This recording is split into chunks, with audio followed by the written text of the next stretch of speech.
su impacto en la autonomía universitaria en América Latina. Digamos que dentro del seminario se nos otorga un espacio a los estudiantes para dar una perspectiva desde pues, el activismo estudiantil y el activismo académico. En ese sentido, les damos entonces la bienvenida al panel 100 años de la Reforma de Córdoba, su vigencia y perspectivas desde el activismo académico y estudiantil. Pues para iniciar este panel, digamos que nos parece pertinente, pues me parece pertinente iniciar con una introducción que han enviado los 11 estudiantes encarcelados el año pasado, dentro de los cuales está Mateo Gutiérrez León, sobre la pertinencia de la Reforma de Córdoba. Entonces, procederé a leer.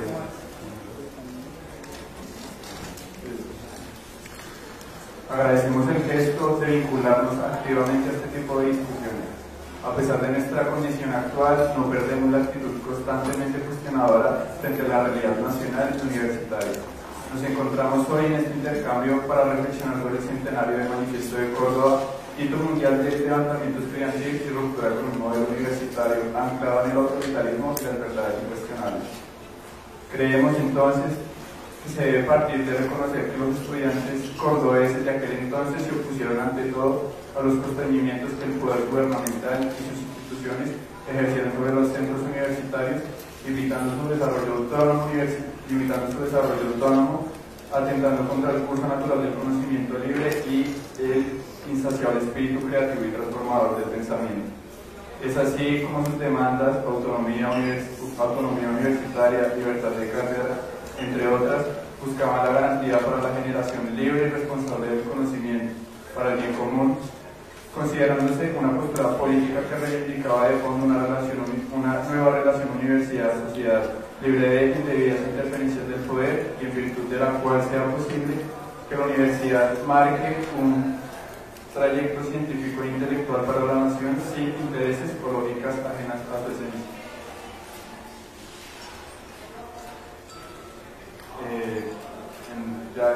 Esas son las palabras de nuestros estudiantes encarcelados el año pasado. Ellos formularon unas preguntas que pues posteriormente ya van a ser formuladas. Les voy a dar la bienvenida a los panelistas. Primero está el profesor Miguel Ángel Beltrán, sociólogo de la Universidad Nacional.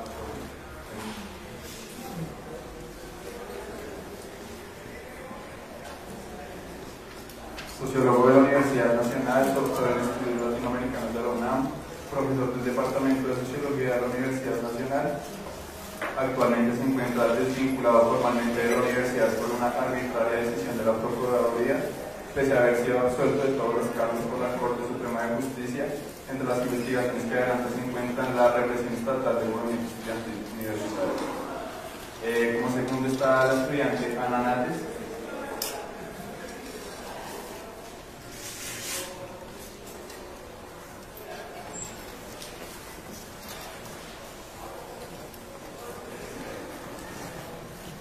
Ella es estudiante de la Universidad Distrital, miembro de la Asamblea Constituyente Universitaria de la Universidad Distrital y representante estudiantil ante el CSU en el periodo del 2015 al 2017 y miembro de la Asociación de Estudiantes Universitarios. El otro panelista es Guillermo Mauricio Pérez.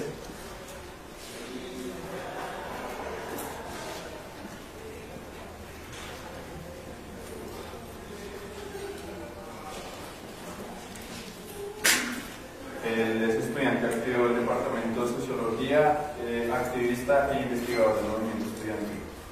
Y por último está Laura Ligafera.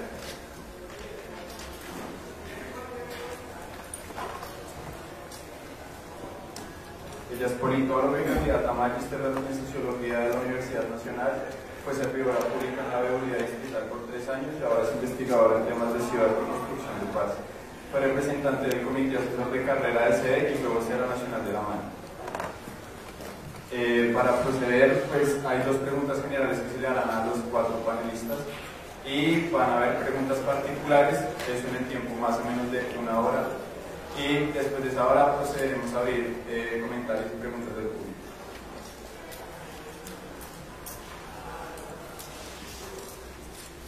Entonces la primera pregunta para abrir el panel es ¿cuál es el significado de la reforma de Córdoba para las sociedades latinoamericanas y cuál cree que fueron sus contribuciones, alcances y limitaciones fundamentales?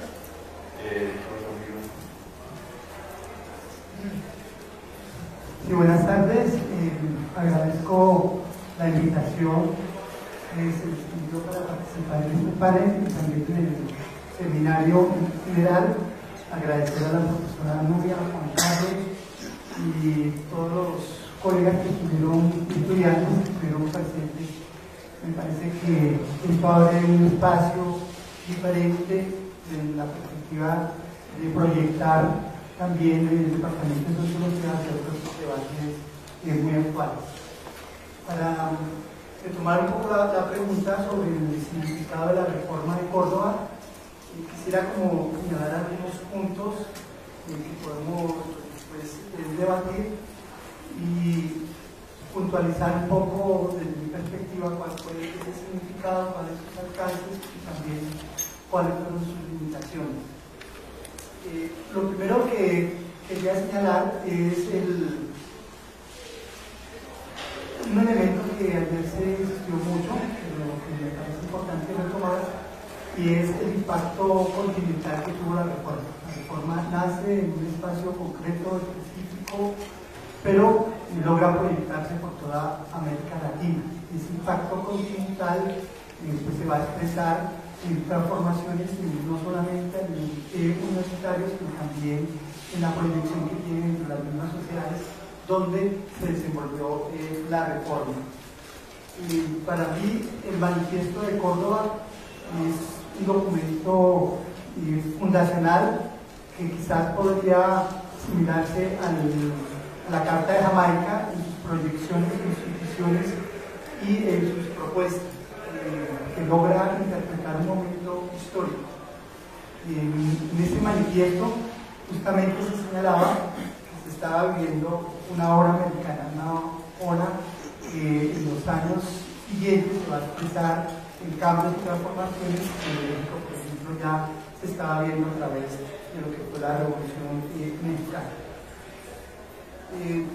Estos postulados fundamentales que articuló la reforma de Córdoba revisten particular vigencia frente al proyecto de universidad neoliberal que se viene abriendo paso en nuestro país, bloqueando no solo el ingreso a ella de los sectores sociales menos favorecidos, sino despojándola también de su función crítica y humanista para instaurar los modelos de gestión empresarial basados en estándares de eficiencia y productividad.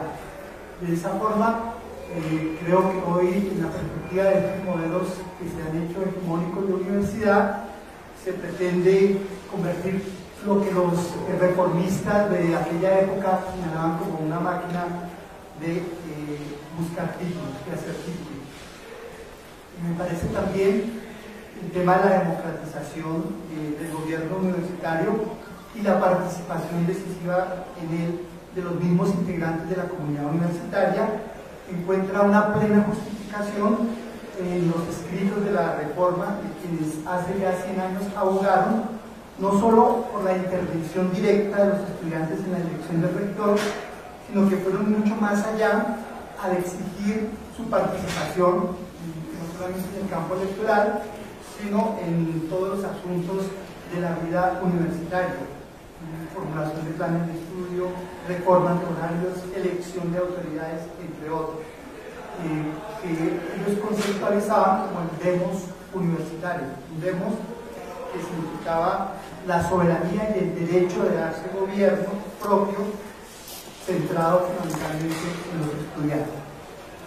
Por otra parte, frente a una universidad cada vez más elitizada, que elude su compromiso con el análisis de la realidad social, amparándose en un modelo cientificista de educación, cobra sentido la preocupación que tuvieron los reformadores de Córdoba por hacer del profesional un factor de la revolución y un instrumento de la reacción, un servidor consciente y resuelto de la mayoría de la sociedad, es decir, de las clases explotadas, tender hacia una universidad social y educar al estudiante en el contacto inmediato y constante con las clases trabajadoras, precisamente actualmente en uno de los manifiestos de la reforma de Córdoba.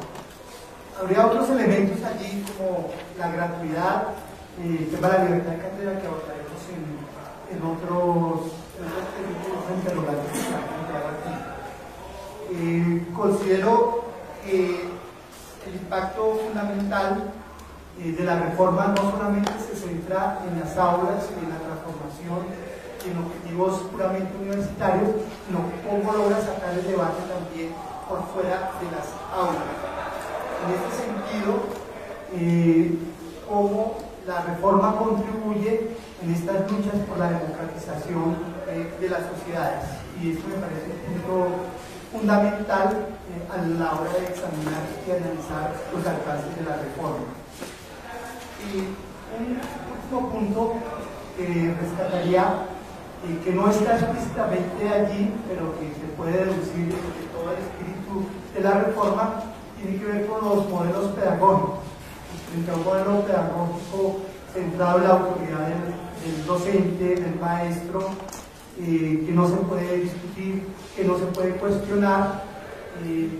Lo que hay detrás también de esta lucha reformista de los estudiantes de Córdoba es cambiar ese modelo, buscando un modelo más dialogante, un modelo que permita también convertir al estudiante en un sujeto activo.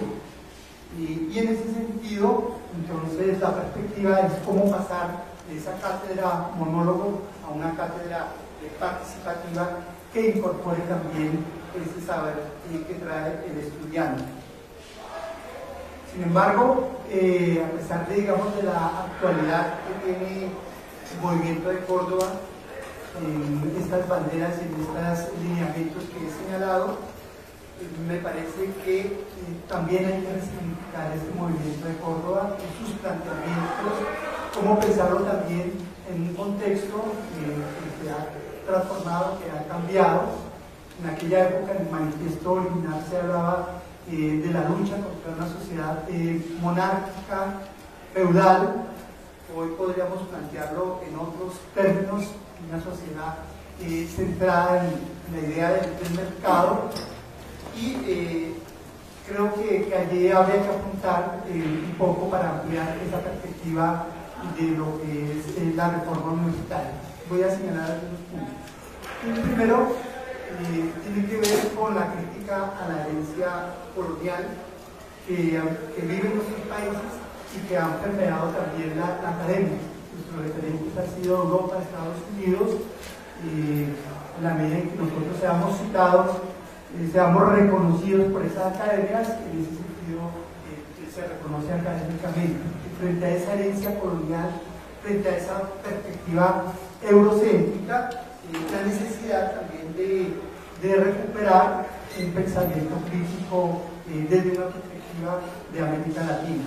Un pensamiento crítico que en su momento también los reformistas pues trataron de recoger, de potenciar, sobre todo en esas primeras etapas, pero posteriormente se fue también perdiendo. Cómo recoger también no solo ese pensamiento sistematizado, sino lo que ha legado las luchas anticoloniales, las luchas de resistencia de los movimientos sociales.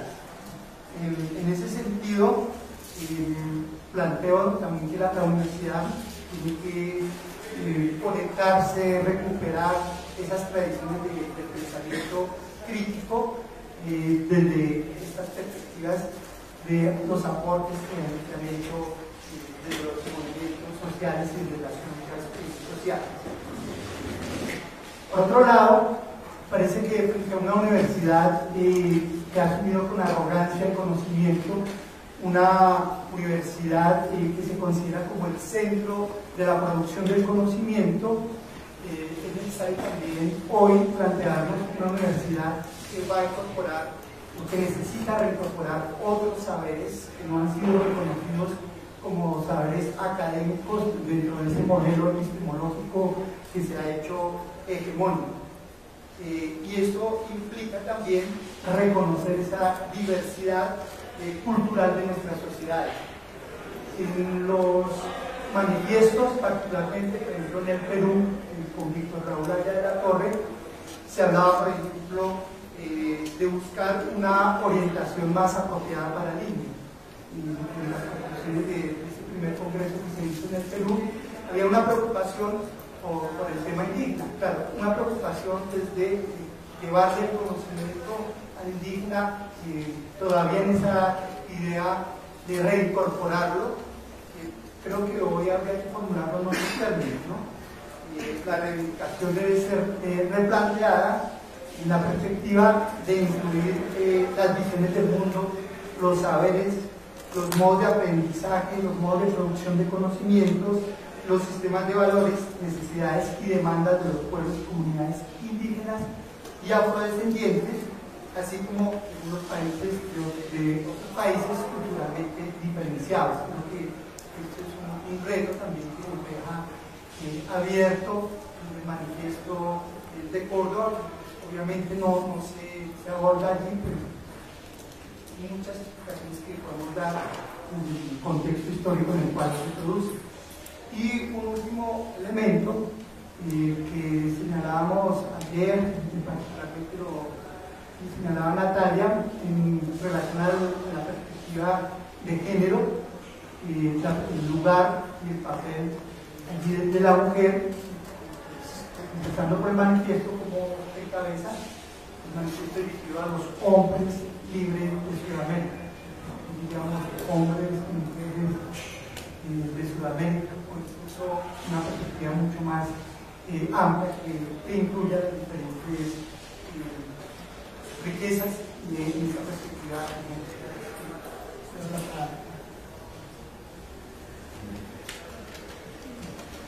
Buenas tardes a todas y a todos.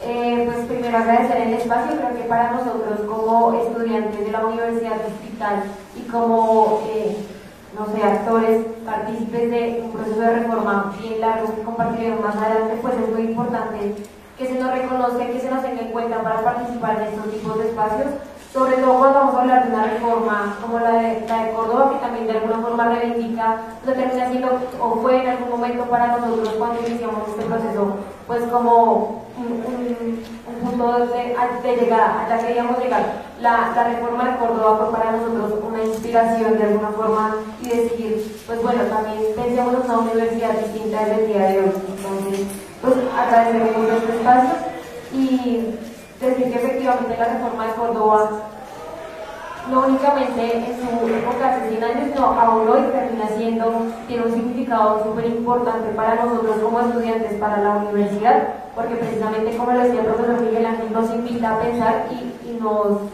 nos invita no únicamente a hacer universidad, academia, escuelas, sino también a hacer sociedad, a pensarnos como seres humanos y sujetos dentro de la sociedad, dentro de la universidad, y a decir, hombre, tenemos que transformar también, o sea, nos estamos formando para transformar, pero nuestra educación por eso no tiene que ser transformadora.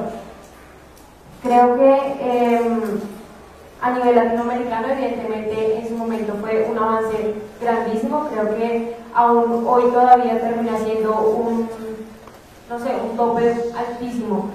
Más adelante igualmente compartiremos como para traerlo al día de hoy, para decir hoy es esto para nosotros, pero creo que sí es un punto fundamental pensarse desde el estudiantado como sujeto político y como actor dentro de la sociedad, cómo va a transformarla la misma a través de la educación.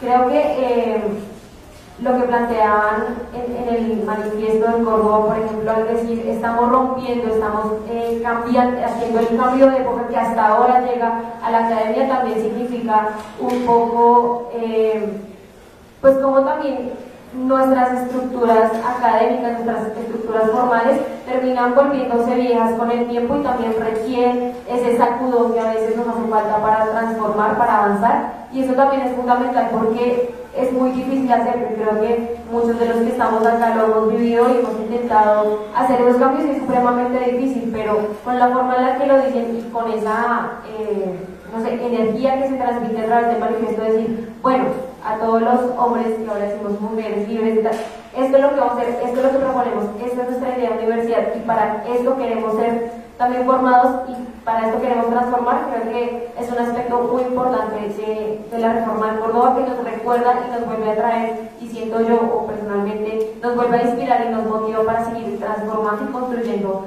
la universidad. frente al aspecto, digamos, un poco histórico que también se vivía en este momento, más allá de las limitaciones que quizás se tenían por la misma composición de la sociedad y por la estructura de ese momento. Creo que también es un avance fundamental podernos pensar nuevamente la universidad a través de la historia y de lo que fue un primer movimiento, o quizás no primero, pero sí un movimiento incipiente latinoamericano que tuvo repercusiones en muchos países y, como ya mencionaba el profesor Miguel Ángel, pues en muchas otras ciudades, países de Latinoamérica empieza a surgir oiga, movámonos, oiga, despertémonos, y creo que eso, más allá de las reivindicaciones propias, que incluso en su mayoría hoy son muy vigentes para nosotros y creo que en general para la educación superior, pues termina siendo un aspecto fundamental que recordar, que decir, o sea, mirar atrás y decir, se tuvo un avance en ese momento, hoy mantenemos quizás en algunos aspectos la libertad de cátedra, pero todo lo demás se nos ha diluido en el tiempo, quizás todo lo demás sigue siendo una aspiración y una lucha que darnos. Entonces creo que es una aspiración muy grande y como no sé, un ejemplo, si se quiere, de lo que nosotros también podemos lograr y conseguir como estudiantes en una sociedad y en un momento histórico tan distinto, pero con unas necesidades educativas y de formación tan parecidas como quizás en ese momento, cuando hoy quizás la sociedad está cambiando, está teniendo, más bien está yendo hacia unos lugares nuevos con todos los avances tecnológicos, y la educación todavía sigue tan rezagada, todavía nos hace falta tantas cosas por ganar como estudiantes. Creo que simplemente termina siendo vigente y pues una gran motivación para continuar trabajando como estudiantes. Vale, gracias. Bueno, buenas tardes. Gracias a los organizadores y organizadoras del evento. Frente a la primera pregunta de qué ha significado la reforma de Córdoba para las sociedades latinoamericanas y contribuciones, alcances y limitaciones, quisiera decir como un par de cositas. La primera, creo que habría que recordar que la Universidad de Córdoba era una de las universidades que representaba un par de características en términos de inmigración y en términos de desactualización política, cultural, en términos académicos en Argentina. Primero, la Universidad de Córdoba era conocida como la región, Córdoba era conocida la región católica, Córdoba la católica, ¿sí? Habría que tener claro que en la Universidad de Córdoba no existían libros actualizados ni de análisis político, ni análisis sociológico, ni de análisis de... Estaba muy desactualizada, pues los principales libros que se encontraban allí eran libros de carácter religioso, se juraba frente al Evangelio. El día de la universidad era el día de la Virgen María, ¿sí? Creo que este par de elementos de pronto dimensionan un poco cuáles eran las condiciones en las cuales se encontraba la Universidad de Córdoba. En ese sentido, además, su componente social estaba centrado principalmente allí quienes estudiaban eran los hijos de los inmigrantes. Los inmigrantes en esa Argentina imperial, ¿sí? en esa Argentina que se proyectaba para ser potencia capitalista de la región, los inmigrantes estaban destinados principalmente al mundo del trabajo. Las élites argentinas querían a los inmigrantes, sí, en tanto no se educaran, en tanto no se formaran y en tanto se esforzaran por ser los trabajadores más pagos del territorio argentino, ¿sí? En ese sentido, es importante identificar que quienes se rebelaron no fueron solo y únicamente universitarios sin distinciones de clase o culturales y políticas. Quienes se levantaron fueron inmigrantes que estaban exigiendo derechos sociales, que estaban exigiendo una educación a la altura de los derechos democráticos que ya se empezaban a sentir y que estaban viéndose vulnerados luego de la Segunda Guerra Mundial en Europa. Entonces, de alguna manera, traspasando esa anécdota al componente sociológico, es importante reconocer que quienes se estaban levantando eran sectores subalternos, eran los subalternizados los que estaban entrando en el mundo de la intelectualidad y que se encontraban en una condición estudiantil y en un momento vital de juventud. ¿Sí? Eso creo que es importante reconocerlo y que vale la pena reconocerlo de una manera actualizada en el momento. Fueron subalternos, gente que estaba destinada a ser trabajadora, jóvenes, estudiantes e intelectuales, los que reclamaron unos derechos y una ampliación de los derechos democráticos en la educación en Argentina. Eso por lo primero. Lo segundo, insistir, no fueron los hijos de los sectores dominantes, sino fueron los estudiantes, hijos de los inmigrantes, aquellos que estaban siendo objeto de discriminación, los que se levantaron. No fueron... Bueno, eso por un lado. Por otro lado, lo que quisiera resaltar frente a esa pregunta, creo que ahorita lo conectamos con la América Latina, algo importante es que la reforma de Córdoba tiene un importante componente antiimperialista. De alguna manera, el fondo del antiimperialismo es el reclamo por una América Latina soberana, independiente y autónoma. De alguna manera es un conector y un vaso comunicante que logra alzar y activar muchas de las luchas estudiantiles dispersas por todo el continente. Por otro lado, también considero que quienes hicieron parte de la reforma de Córdoba fueron los mismos que apoyaron la Revolución Española, fueron los mismos también que se solidarizaron frente al holocausto nazi y frente al autoritarismo fascista, fueron los mismos que se movilizaron y acogieron a los exiliados de Europa en América Latina por el fascismo y los que se opusieron y se manifestaron en contra del fascismo en América Latina. En ese sentido, parece ser que no fue solo un reclamo universitario, sino fue un concepto ideológico universalista que pedía un cambio del estado del mundo y de la política. ¿Listo? Por otro lado, también pone en cuestión la universidad. En tanto ellos reclamaban que la universidad se había convertido en el refugio, en la trinchera principal de los mediocres. ¿Quiénes eran los mediocres? Los mediocres eran los hijos de las élites de Argentina, quienes no necesitaban del conocimiento para mantener sus privilegios porque ya los tenían asegurados, quienes les servía una educación desactualizada, una educación con un alto componente clerical y con una insuficiente participación y reducción de los derechos democráticos. Esa es la mediocridad que ellos están señalando, la mediocridad de la Iglesia, la mediocridad de las élites de Argentina y la mediocridad de aquellos y aquellas que no necesitaban estudiar porque no requerían un cambio de las estructuras y de la sociedad argentina. ¿Sí? ¿Por qué? Porque los hijos de los inmigrantes, es decir, aquellos que estaban destinados a ser trabajadores mal pagos en Argentina, fueron los que identificaron que conocer es poder, que sabiendo se podían hacer cosas. Fueron los mismos que sabían que educarse es tener la posibilidad de intervenir eficazmente en la realidad social argentina. ¿Sí? Y por último, creo que la reforma de Córdoba es una irrupción estruendosa en la escena latinoamericana, que de alguna manera inaugura la relación íntima que va a tener la vida universitaria con las sociedades latinoamericanas de ahí en adelante. La reforma de Córdoba marca un hito en el cual es la apertura, creo yo, y es la emergencia en la cual la vida universitaria va a quedar, afortunadamente para muchos, fundida con la vida y el desarrollo de las sociedades latinoamericanas. ¿Sí? En ese sentido, pues son como los elementos que quisiera resaltar que tienen sentido y que tuvieron impacto en América Latina. Insisto, fueron los hijos de los trabajadores, de los subalternizados, los que se estaban rebelando. Segundo, el componente antiimperialista. ¿Qué es el antiimperialismo? El antiimperialismo es la noción de alguna manera que reclama vivir autónoma, independiente, pacífica y prósperamente en el territorio que se conoce como América. ¿Sí? Es un componente conector. Y segundo, creo que también es importante reconocer que fue una irrupción de los estudiantes que se van a encontrar de ahí en adelante fundidos con el desarrollo de las sociedades en América Latina. Gracias, Pablo. Yo quisiera empezar un poco reflexionando sobre la importancia de estos escenarios en todo lo que va a ser el 2018.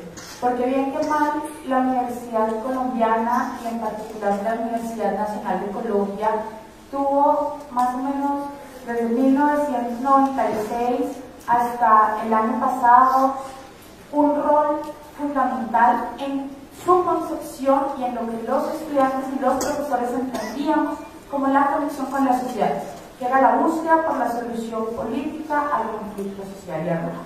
¿Sí? Cuando yo hablo